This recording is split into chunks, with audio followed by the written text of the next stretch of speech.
बिस्मिल्लाहिर्रहमानिर्रहीम। आज हम डेप्रिसिएशन का दूसरा मेथड पढ़ेंगे। यूनिट्स ऑफ प्रोडक्शन मेथड कहते हैं।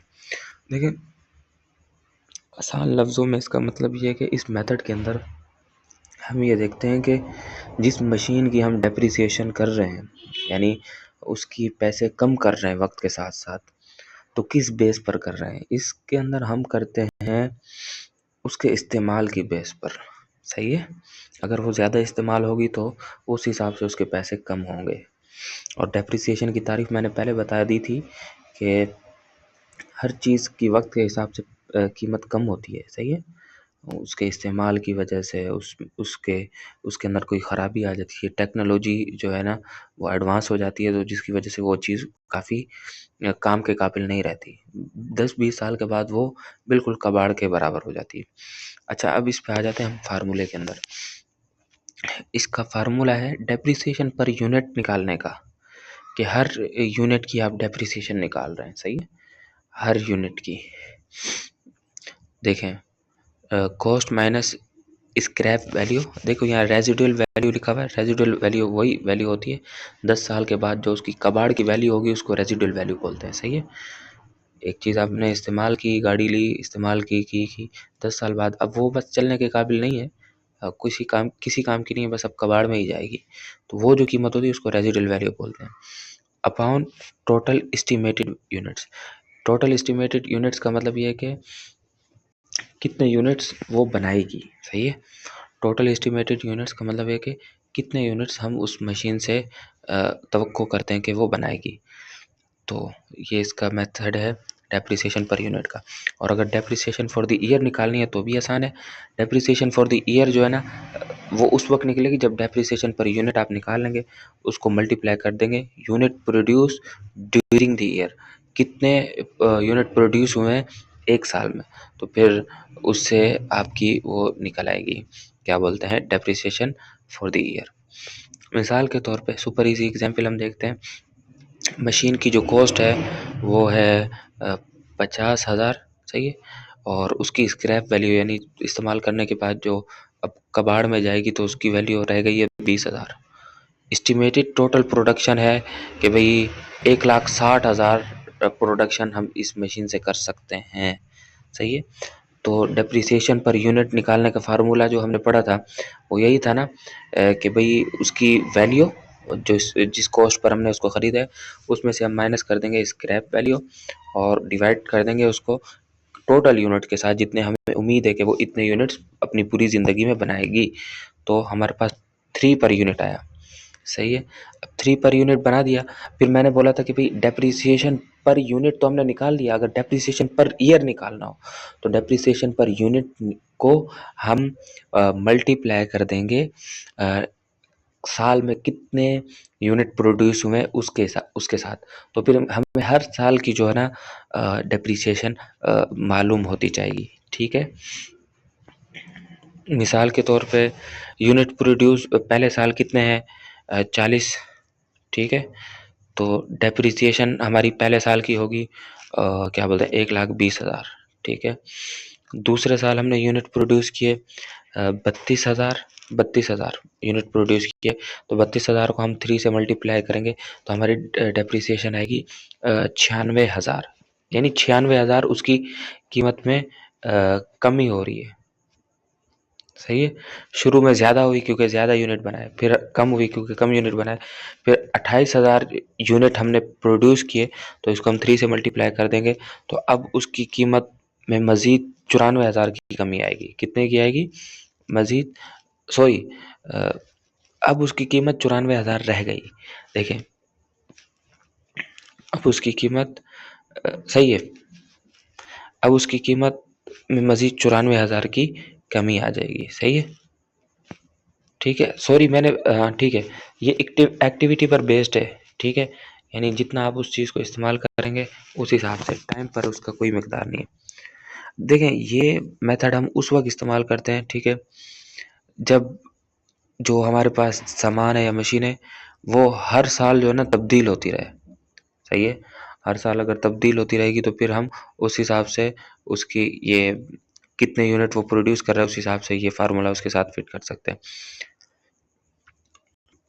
दूसरी उन चीज़ों के साथ हम कर सकते हैं जो इस्तेमाल की वजह से ही वो ख़राब होती है, एज की वजह से नहीं है, ठीक है? अगर इस्तेमाल की वजह से वो ख़राब ही नहीं हो रही हैं या उनकी वैल्यू कम ही नहीं होती है, तो फिर फ़ायदा नहीं होगा, फिर ये फार्मूला लगाने का फ़ायदा नहीं होगा, ठीक है? और जितनी भी प्रोडक्शन मशीन है वो इस्तेमाल के साथ उनकी वैल्यू में कमी आती है और उनके इस्तेमाल की वजह से उनकी जो ताकत है वो कम होती है, तो उसमें आइडियल है, ठीक है? और दूसरी बात ये है कि भाई इसके अंदर भी सूटेबल है कि भाई आपको एक्टिविटी की एक्यूरेटली मालूम करनी हो कि भाई कितनी फ़ीसद एक्टिविटी हो रही है, ठीक है? तो ये भी पता लग जाता है। जैसे machine productions producing unit trucks measuring kilometre, ठीक है? ड्रिलिंग मशीन्स है कि कितने घंटे हमने ड्रिलिंग मशीन को इस्तेमाल किया। फोटोकॉपियर काउंटिंग मशीन है, वो जो फोटोकॉपियर मशीन होती है जो कॉपीज़ को काउंट करती है, वो भी। एडवांटेजेस इसके ये हैं कि भाई मोस्ट एक्यूरेट मेथड है, फेयर एंड लॉजिकल है, सही है? लॉजिकल है ना कि भाई जिस चीज़ का हम जितना इस्तेमाल कर रहे हैं उस हिसाब से हम जितना वो हमें आउटकम दे रही है उस हिसाब से हम कह रहे हैं कि भाई इसके अंदर ये कमी आ रही है उसकी कीमत में। कॉस्ट अकाउंटिंग के लिए ये बेस्ट है, ठीक है? ठीक है, ये हमें ज़्यादा गलत उससे बचा लेती है कि भाई हम ओवर एस्टिमेट नहीं करते, बल्कि नॉर्मल जो तरीका है उसके ऊपर ही हम रहते हैं। Expense align with revenue, matching principal, ठीक है? आपके अखराजात जो है वो आपकी इनकम के साथ अलाइन यानी मैच कर रहे होते हैं, ठीक है? उसमें पता लग रहा होता है कि कितना आपका एक्सपेंस हो रहा है, कितना आपका रेवेन्यू जनरेट हो रहा है। डिसएडवांटेजेस ये है कि भाई ये हर उस चीज़ के साथ ये चीज़ लागू नहीं हो सकती जो मेजरेबल नहीं है। उसका एक्टिविटी का मेजरेबल होना ज़रूरी है, जैसे किलोमीटर है, आवर्स है, यूनिट्स है, ठीक है? कितने घंटे इस्तेमाल हो रही है, कितने यूनिट वो प्रोड्यूस कर रही है, तो वो काउंटेबल और मेजरेबल थिंग होगी तो फिर ये फार्मूला इस्तेमाल हो सकता है। बिल्डिंग और फर्नीचर के लिए ये नहीं हो सकता, ठीक है? क्योंकि फर्नीचर के अंदर तो उसको आप कौन सा इस्तेमाल करते हैं? फर्नीचर तो ऐसा नहीं है ना कि भाई उसको रोज़ कोई कोई वो प्रोडक्शन कोई चीज़ बना रही है। फर्नीचर भी नहीं बना रही और बिल्डिंग्स भी नहीं बना रही, वो तो अपनी जगह पे खड़े हुए हैं, ठीक है? और दूसरी तीसरा मसला इसके अंदर ये है कि अगर आपके पास एक्यूरेट डेटा नहीं हो तो फिर बहुत मुश्किल होता है इस फार्मूले पर अमल करना, ठीक है? कि भाई वो कितने यूनिट्स बना रही है आपको सही पता नहीं लग रहा है, 10-20 यूनिट्स का फ़र्क आप लोग मतलब कोई भी बंदा उसमें करके वो उसको फार्मूले में फिट कर रहा है तो फिर फ़ायदा नहीं होगा। अच्छा, चौथा मसला ये है कि भाई लो प्रोडक्शन, लो डेप्रिसिएशन, प्रॉफिट्स में लुक आर्टिफिशियल है।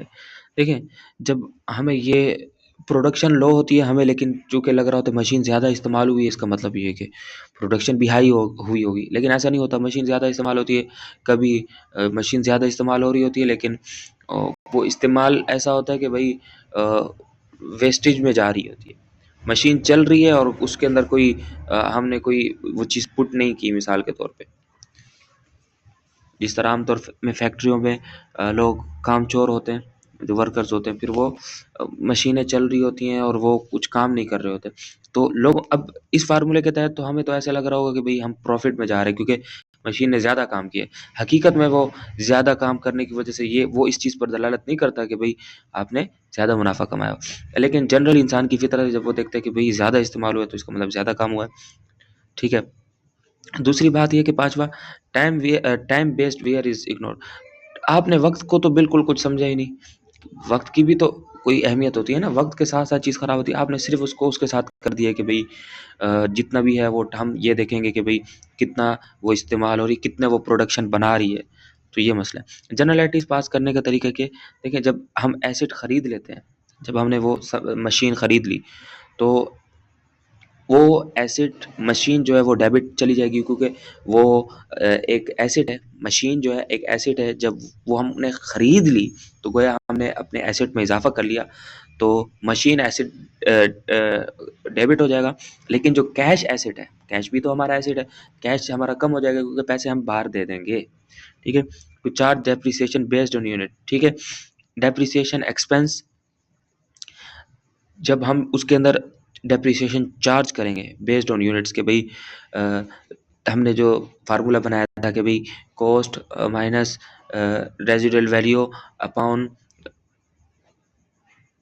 क्या था पर ईयर के हिसाब से per unit depreciation per unit.